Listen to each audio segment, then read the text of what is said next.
मुंदवाड येथे डॉक्टर बाबासाहेब आंबेडकर यांचे पंतू ॲडव्होकेट अमन अनंतराज आंबेडकर यांच्या हस्ते बुद्ध विहाराच्या उभारणीसाठी भूमिपूजन सोहळा उत्साहात पार पडला। बागलाण तालुक्यातील मुंदवाड येथे आयोजित कार्यक्रमानिमित्ताने ते परिसरात आले असताना मुंदवाड येथील बुद्ध विहाराच्या कामाचा शुभारंभ करण्यात आला। मुंदवाड येथील बुद्ध विहाराचे काम गेल्या 3 वर्षांपासून रखडलेले असून सुमारे 30 लाख रुपयाचा निधी मंजूर असताना प्रत्यक्षात कामाला सुरुवात झाली नव्हती। या पार्श्वभूमीवर एका व्यक्तीच्या विरोधामुळे गावात 2 समाजांमध्ये तेढ निर्माण झाल्याचा मुद्दा उपस्थित करण्यात आला। यावेळी संबंधित विरोधकाचा समाचार घेत समाजात फूट पाडण्याचा प्रयत्नाचा निषेध करण्यात आला। कार्यक्रमात उपस्थित पदाधिकाऱ्यांनी स्पष्ट इशारा दिला आहे, यापुढे आंबेडकर समाजावर कोणताही अन्याय सहन केला जाणार नाही आणि त्याला ठोस उत्तर दिले जाईल। ॲडव्होकेट अमन आंबेडकर यांनी देखील बुद्ध विहाराच्या उभारणीसाठी आवश्यक ती सर्व मदत करण्याचे आश्वासन दिले। या कार्यक्रमाला मोठ्या संख्येने नागरिक, कार्यकर्ते आणि समाज बांधव उपस्थित होते। वातावरणात उत्साह आणि एकजूट दिसून आली। लवकरच बुद्ध विहाराचे काम पूर्ण होईल अशी अपेक्षा व्यक्त करण्यात आली। क्रांतिकारी जय भीम, महाकारुणी तथागत भगवान गौतम बुद्ध, परमपूज्य बोईसर डॉक्टर बाबासाहेब आंबेडकर आणि सर्व महामानवांना त्रिवार वंदन करतो। आज सटाण्यामध्ये आल्यानंतर एक गोष्ट कळाली की हा जो समाज आहे,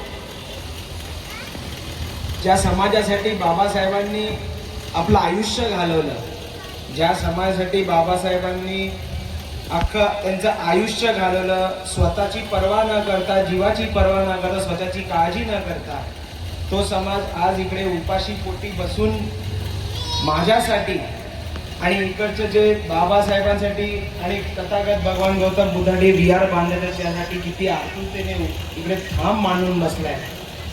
हे कुठेतरी बघून असं वाटतं की बाबासाहेबांनी जे कार्य केले ते खूप मोठं कार्य आहे। बाबासाहेबांनी आपल्याला दिलेलं भरपूर काय आहे। बाबासाहेबांनी आपल्याला इकडे जगण्याचा अधिकार दिलाय, बाबासाहेबांनी आपल्याला इकडे श्वास घ्यायचा अधिकार दिलाय, बाबासाहेबांनी आपण जो घास खाण्याचा अधिकार सुद्धा आपल्याला ज्या बापाने दिलाय, त्या बापासाठी आज आपण इकडे उपाशी पोटी बसलोय। कारण की त्या बापाचं स्मारक असो, बौद्ध विहार असो, ते आपल्याला इकडे काही झालं तरी इकडे बनवून घ्यायचंय।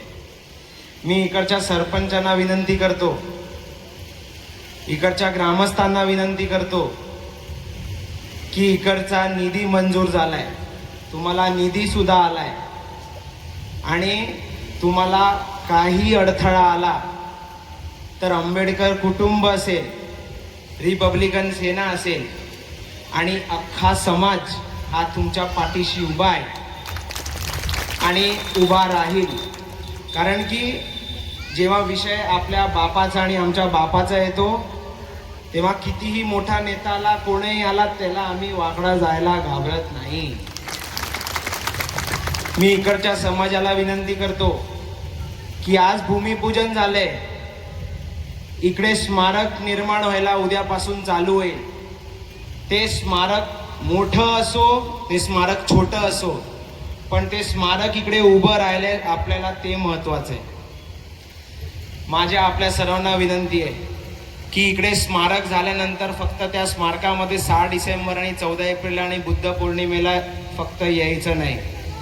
दर रविवारी आपल्या इकडच्या येणाऱ्या युवा पिढीला बौद्ध धम्म काय आहे, बाबासाहेब काय होते, बाबासाहेबांनी किती त्याग केलाय, हे त्या बौद्ध विहारामध्ये जर दर रविवारी हे काम झालं तर त्या बौद्ध विहार बांधण्याचा काहीतरी सफलता आपल्याला भेटेल। कारण की आजची जी युवा पिढी आहे, कारण की आजचे जे तमाम जनता आहे आणि इकडचे आमदार, खासदार, नगरसेवक जे कोण लोक असतील, ती लोक आपल्या येणाऱ्या युवा पिढीला भडकावण्याचं काम करतायत। आपल्या येणाऱ्या युवा पिढीला इकडचे वेगवेगळे व्यसनं लावत बसले, दारूचे असतील, गांजाचे असतील, वेगवेगळे गोष्टींच्या आधारे लावायला प्रयत्न करतायत।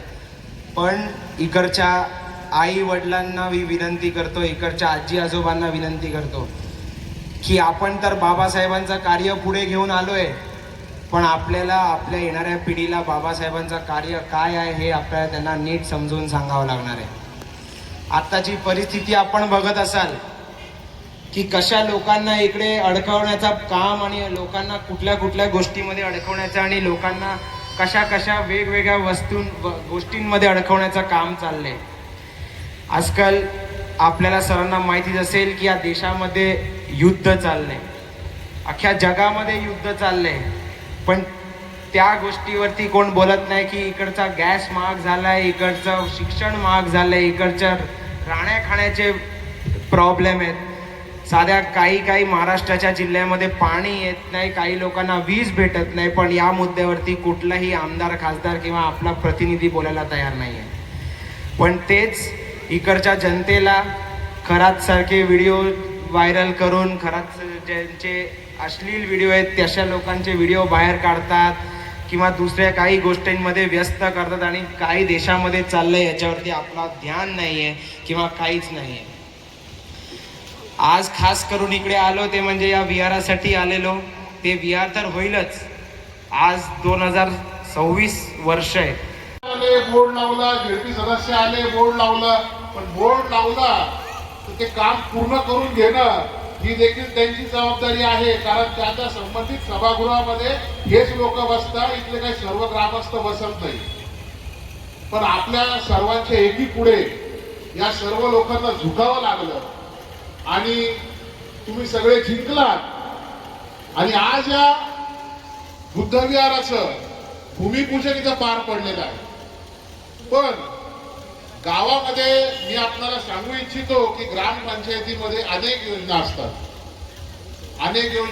कुठे कुठे वाळूच्या टक्कर खाली कोणाला दाबलं, कोणाला मारलं, काय काय झालेलं आहे मला सर्व माहिती आहे. ते कागदपत्र आजही माझ्या गाडीमध्ये पडलेलं आहे. कोणाला काय धमकी दिली, कोणाला काय झाले हे माझ्याकडे सर्व आहे, म्हणून मी अधिक बोलत नाही. मला इथे खऱ्या अर्थाने इथे शिव फुले शाहू आंबेडकरांचा विचार खऱ्या अर्थाने पुनर्जागृत करायचा आहे. हे गाव शिव फुले शाहू आंबेडकरांच्या विचारांचं गाव आहे. हे गाव खऱ्या अर्थाने घटनेवर चालणारं गाव आहे. या गावातला सामाजिक सलोखा मला टिकवायचा आहे आणि या गावामध्ये शांतीदूत भगवान गौतम बुद्धांचा आशीर्वाद आणि तत्व प्रणाली लागू करायची आहे. आणि मग खऱ्या अर्थाने ज्या वेळेस मी पोलीस ठाण्याकडे परवानगी मागायला गेलो तर पोलीस ठाण्याने सुद्धा अतिशय समर्पकपणे आणि समर्थपणे आणि सकारात्मकपणे सांगितलं की हे काम कायदेशीररित्या आहे, यामध्ये तुम्हाला जे जे मदत लागली ते आम्ही करू. आणि स्वतः अमनजी आंबेडकर येत असल्या कारणाने संपूर्ण व्यवस्थेने सुद्धा आम्हाला सहकार्य केलेलं आहे. आणि म्हणून या ठिकाणी आम्ही सर्वांच्या वतीने या ठिकाणी अमन साहेब आंबेडकरांना सांगतो की आम्ही अतिशय प्रामाणिकपणे काम तर करतच आहोत, परंतु आमच्या पाठीशी जर तुम्ही जर ठाम राहिलात. कुशलस उपसंपदा सचित पर्योदपनं एतं बुद्धान शासनं धम्मं चरेषु